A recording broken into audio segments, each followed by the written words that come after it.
No, I thought they're cute and adorable.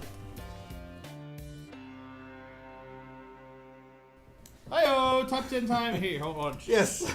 No, this way. This way? We stand on this edge of the table. Yeah, but you're half cut off. Well, you're because you shoved me off. Don't lie. Okay, whatever. You're like, fine, the show is mine. So with our top 10 list, this time we need a clarification. When we say Sega games, we mean games that were either published or made by Sega. Yes. We're not talking about just games that were on the system like Gauntlet. True. That was there, but we appreciate. The Ghost of Christmas Past has arrived. But these are games made or published by Sega. So these are our top 10 of those. You get to kick it off. My number 10 is Deep Fear. Deep Fear was a survival horror game made for the Sega Saturn? Yeah, probably. Saturn. Because it looks like a Saturn game. It does a Saturn game. This Deep Fear was basically, remember the movie Leviathan? Yep. And yeah, you basically played a rescue guy, a team member of a rescue team goes down, and then bad things happen. Very, very, very bad. Your parents would not approve of actions. And it was a lot of fun. It was kind of a Resident Evil clone, but it was a Resident Evil clone with actually even more claustrophobia attached to it. Yeah. It was underwater in a very contained area, and you knew that if that thing breached, well, the ocean was coming. The ocean was coming for your face. Not as much fun as my number 9, which is Wonder Boy, one of the earlier easy intros into the world of role-playing games. Wonder Boy was just fun. It was easy. It was kind of Zelda-ish. It was very Zelda-ish. It was a great intro into my future in our role-playing games like Final Fantasy and Star Ocean and these other ones. Yeah. It was so much fun. You had Wonder Boy and Monster World. You had all these fun little games. You had like 4 or 5? There's 4 or 5. I have the collection at home, the vintage collection on my Xbox. Keepers. I can't play it as well these days as I did back then because I'm spoiled by too many buttons. What can I say? Also spoiled by speed. Some of those old RPGs are they're real slow. Like, come on now. I can't. Yeah, but for the time, holy crap, it kind of helped define and get people into a genre that may not have existed in this States. For the Sega, yeah. Yeah. Sega Master System. Mine is for the Sega Master System also. My next one, number 8. Vector Man! Vector Man was also on the Genesis. Sega Genesis, sorry. The Genesis does. It was on the Genesis. Sega Genesis, sorry. This was on the Genesis. This was awesome. Yeah, Vector Man was a lot of fun. It was actually, it pushed the system to its graphically extent. This was one of the last games for the system. Mm-hmm. This comes out toward the end. This was like their next mascot they were hoping for. I think they should have tried a little bit harder to make it that way because he's not as memorable as Sonic the Hedgehog. I'm going to tell you that right now. He's not as memorable as Sonic the Hedgehog. He could have easily rivaled Mega Man. He could have rivaled Mega Man pretty easy. I'm not going to give you that. I'll give you that much. And I think if they had a couple more games, a couple more iterations, a little bit more fun. I think if they brought him back now, I think this one would definitely work, and I think it would be a lot of fun. So my next on the list is Outrun. You mean Quarter Eater? Sorry, Space Harrier is the next one on my list. I jumped ahead of myself because I love Outrun so much. But Space Harrier was a whole lot of fun going through the little 3D space and blowing stuff up and just going back. Like, you had Duke Nukem on a jetpack. How can you go wrong? It was actually one of the first games to use, 3D, sort of. Like, you had to, and this is another one of those games that desperately needed an analog stick. Yeah, but still, it worked.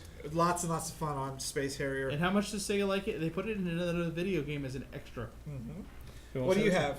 My next one, I'm going to tell you, I don't remember at all. Okay, this one was because I love... Do you remember full motion video game? Yes. Games. They were movies basically as games. And Dracula Unleashed was one of those.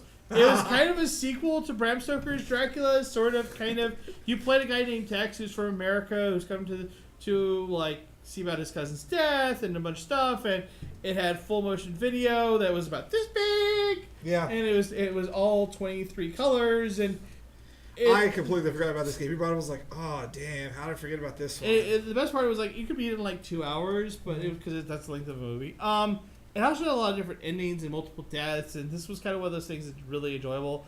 Also, the acting in it is Sci-Fi Channel worthy. You almost want to play it just to make fun of it now these days. That's pretty bad. It's pretty fun. All right, so next up on the list is my number 5, and this is been a lot of fun. Echo the Dolphin. Dolphins and Aliens. Can't go wrong. You cannot go wrong with... No. Dolphins, aliens, and time travel. Yeah. Dolphins, aliens, time travel. Nobody could have pulled that off at Sega. I'm just going to tell you right now. No. You would swim around the ocean, you fought squids, giant alien heads and eggs, and time traveled.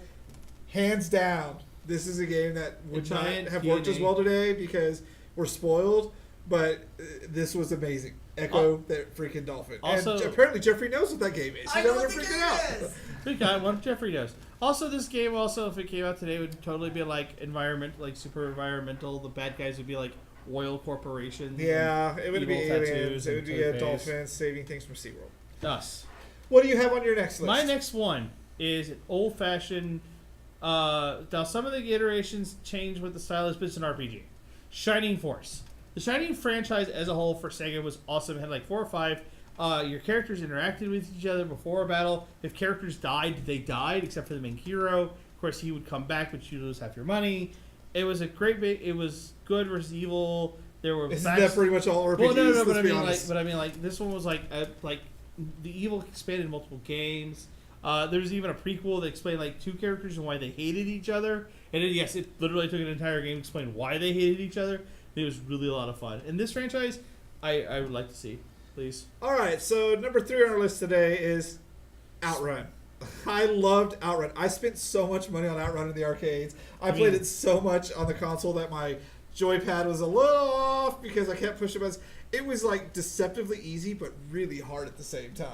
You know, my favorite thing about this was Sega's marketing on this was brilliant. They put it in every restaurant. Yeah. I mean, if you was a restaurant like Ponchos or whatever it is, there was Outrun, and it's like, okay, mommy, I don't want to eat any more food. Blah blah blah. Okay, no more tacos for me. I'm gonna go play Outrun. I'm gonna play Outrun now, and the parents can have their conversations, and the kid would go through like $2 worth of Outrun, and that would be it. That's like what, 5 minutes? Yeah, so much fun. Such a good time waster. Such a fun game. The blonde with the hair waving, the California music playing with it. Yeah, loved Outrun. Oh yeah, and then its sequels were a lot of fun. Where they had a lot more interesting. Outrun USA, Outrun California. It was great. Yeah. So what's your number 2? My number 2 is actually my debate from earlier, which was Virtual On. Yeah. And the reasoning is, I really love this franchise. This game, and this is one of those. It came out toward the end of the system, or when the system was reaching its end. It didn't have enough time, I feel.